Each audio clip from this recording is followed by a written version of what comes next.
Oi, gente! Já faz um tempo, desde a minha última postagem de vídeo, eu percebi que como ficou muito longo o vídeo, poucas pessoas assistiram.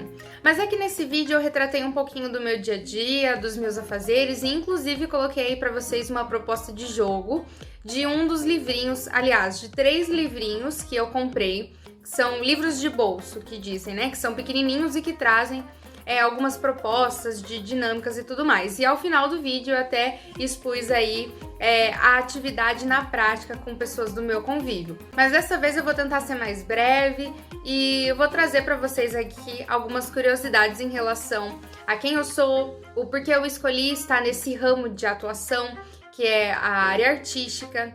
Enfim, vou tomar meu cafezinho da tarde e eu já volto. Enquanto isso, vá se inscrevendo no meu canal, deixando o seu curtir e de acessar os vídeos anteriores, hein?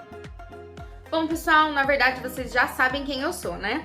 Eu me chamo Rafaela, como todo mundo já percebeu, né? Já fazem 3 postagens aí que vocês já identificam quem eu sou, mas de fato eu não trouxe aqui o que me levou a escolher os caminhos que eu escolhi, que é o caminho da arte, o porquê que eu tenho uma empresa artística de produção cultural, qual que é o meu envolvimento com tudo isso em relação ao que eu produzo, ao que eu acredito. Enfim, eu vou trazer aqui um pouquinho para vocês o contexto, o meu contexto e o meu envolvimento nesse universo cênico. Eu comecei muito cedo. Com 10 anos eu já estava me envolvendo no primeiro grupo de teatro que surgiu na escola. E aí eu já fui mais porque eu era exibida mesmo, assim. Ainda sou, confesso. Então eu fui porque eu queria me aparecer, queria ter algum momento de evidência. E fui com algumas amigas. E eu gostei muito, me envolvi mais do que o esperado, mais do que apenas exibição. As minhas amigas não quiseram continuar, que a escola não deu continuidade às aulas de teatro com a professora, e as minhas amigas não quiseram mais se envolver em cursos semelhantes. Mas eu ainda sentia muita curiosidade e interesse também. Desde então, começou aí na escola, né? Esse envolvimento mais infantil mesmo, mais envolvido com apresentações de final de ano e tudo mais. Apesar desse grupo de teatro não ser propriamente para montar um espetáculo para os pais, sabe?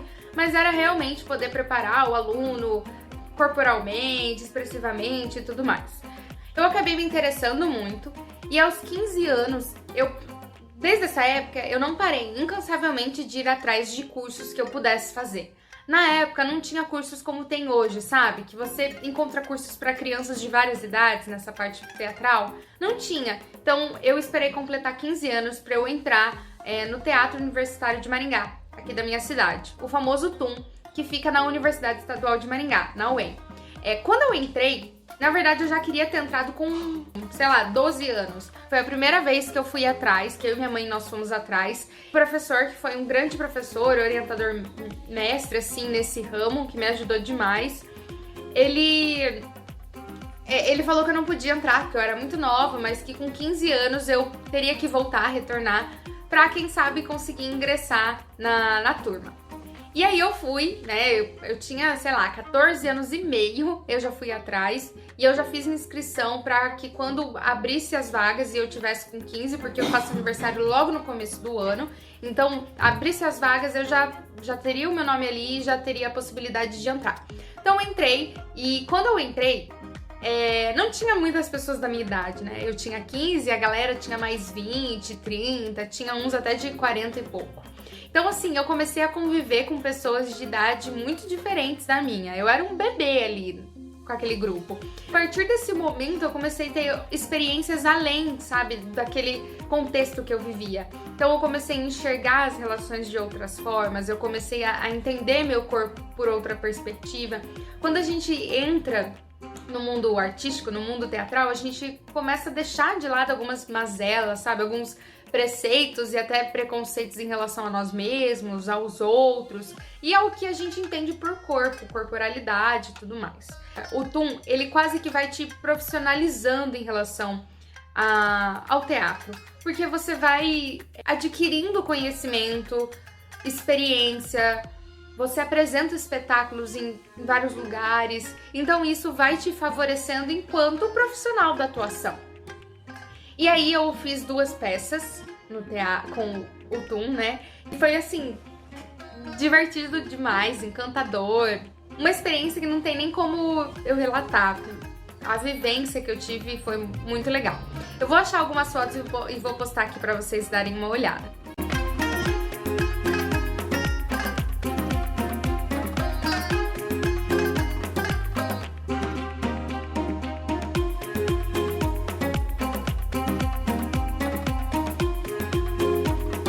Beleza, então eu cheguei aos meus 17 anos, já me formando no teatro, e que são 3 anos, 2 anos e meio assim de formação para você se formar, receber os seus certificados de comprovação. Então eu tava lá com uns 17 anos, entrei com 15 e me formei com 17, e aí chegou a hora de eu escolher o meu curso na faculdade. E na época eu não tinha muito certeza o que eu queria, eu tava na dúvida a respeito da profissão que eu ia ter na minha vida. Cênicas era um curso muito recente na UEM, na universidade aqui da minha cidade. E eu fiquei um pouco com medo e até assustada, porque não tinha muitas referências em relação ao curso e a pessoas que já tinham se formado, porque só faziam 4 anos que existia esse curso na UEM e nenhuma turma tinha se formado, então não tinha ainda a relação das pessoas que estavam bem sucedidas, assim, eu não digo financeiramente também, mas que realmente tiveram mais possibilidades de trabalho, emprego. Então, mas mesmo assim, eu decidi me arriscar e ir, né? Fiquei por um tempo pensando, mas até que finalmente eu escolhi fazer artes cênicas porque era o curso que eu mais me identificava. Cadê o café? Tá na mesa. Não tem nada na mesa. Quem que tá aí? A câmera. A câmera até se assusta com essas 4 caras de repolho. Oh, no vídeo isso. Pode colocar. Ai, você... Gente, eu até me desconcentrei aqui, né? Deixa eu passar o batomzinho pra voltar. Lá vem de novo, gente, meu Deus do céu. Por fim, eu fui pra artes cênicas, né? Eu entrei com 17 anos e desde que eu entrei, muita coisa se transformou na minha vida, assim. Entendimentos, novas reflexões. E eu... Petista. Ela virou petista. Gente, enfim, vamos lá, né?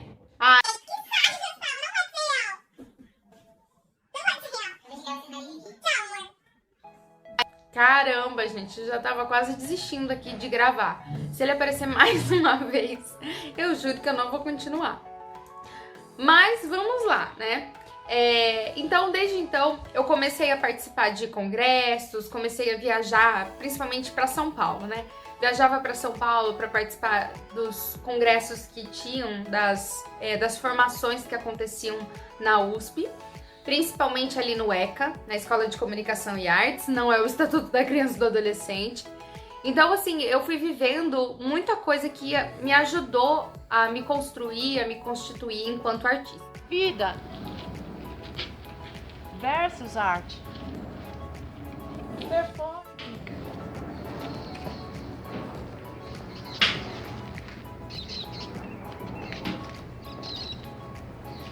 Fabiana Brito. Quando ela diz que é assim. Não foi só no período da faculdade que eu comecei a ingressar nesse universo, mas desde criança, lá na escola, em que eu percebi que isso deveria fazer parte da minha vida. Eu digo que não fui eu que escolhi o teatro, a arte, foi a arte que me escolheu. Quando a gente se envolve com esse contexto artístico, é muito difícil sair. Porque me disseram uma vez que quem é picado pelo bichinho do teatro nunca mais se cura. E é real, porque a gente se encontra ali e a gente descobre que pode ser tudo e a gente pode ser nada. Então, eu me sinto realizada. E pra falar bem a verdade pra vocês, eu tenho muita paixão em atuar. Eu gosto muito de ser várias coisas, de me encarar em diversos personagens. Mas infelizmente não acabou sendo uma realidade concreta. Não que eu seja infeliz dando aula, eu gosto muito de estar na parte da licenciatura, mas eu digo pra vocês que se fosse assim, pra eu escolher hoje o que eu faria pro resto da minha vida, seria atuar. Eu gostaria de viver atuando e me encarando em diversas personas. Eu colocaria à disposição para estudar e aprofundar ainda melhor na técnica de atuação. Teve uma vez, vou contar esse relato pra vocês. Eu sempre falo sobre ele porque foi assim um marco na minha vida. Teve uma peça que eu apresentei em que eu era um personagem masculino e eu tinha uma característica muito marcante em cena. Eu era um dos personagens principais e eu tinha toda uma característica de um sujeito trapaceiro, sabe? Que enganador, quase que uma cobra que vai te envolvendo, vai te agarrando ali, te circulando e quando você vê, dá o bote. Então, eu tinha que fazer esse personagem. Era uma figura muito forte, assim, que eu precisava representar. E eu lembro que nos ensaios o professor pegava muito no meu pé, eu fazia, achava que tava perfeito, ele ia lá e mandava eu fazer de novo e tal. Teve dias assim que eu chegava a chorar, mas hoje eu entendo e agradeço por ele ter feito isso, porque quanto mais um professor te pressiona, mais ele sabe que ele consegue arrancar de você. Se ele não te cobra nada, não te pede nada e nem te exige, fique preocupado ou preocupada, porque talvez você seja muito limitado, você não esteja disposto a doar de si em si. Ele conseguiu sugar tanto das minhas competências que no dia da apresentação, a minha mãe só me reconheceu em cena no final do espetáculo. E ela disse pra mim que ficava pensando que horas que eu ia entrar em cena. E pra mim isso foi muito marcante, porque ela falou pra mim: você foi perfeita, você foi tão boa que eu não consegui nem saber quem era você. Eu não identifiquei nem a sua voz. Pra minha mãe, que a minha mãe me conhece desde o ventre, não ter me reconhecido, me identificado em cena, mesmo eu toda cheia das caracterizações, mas né, ela é minha mãe, assim, conheceria meus jeitos, conheceria minhas características mais peculiares, que às vezes é difícil esconder mesmo da identificação de um personagem, não me reconheceu. Gente, isso pra mim foi assim, um ganho, sabe? Eu falei, poxa vida, imagina o quanto que eu posso capacitar, melhorar e aprimorar o meu trabalho. Eu fiquei muito feliz. E depois que ela falou isso pra mim, parece que assim, as coisas se encaixaram do jeito que deveriam ser. Eu decidi nunca mais parar de fazer o que eu faço, nunca mais deixar o caminho da arte, de ser quem eu quero ser ou de quem eu não quero ser, poder passar e repassar informações, mensagens, reflexões e poder levar isso a muitos lugares. A arte transforma e a arte me transformou e meu coração pulsa muito por isso. Espero que você também escolha um caminho que te pulse, que chame a sua atenção e que te desperte todos os dias para fazer ainda melhor aquilo que você escolheu fazer. E é isso. Espero que vocês tenham gostado. E até o próximo vídeo. Me assistam, se inscrevam, curtam esse vídeo e até a próxima.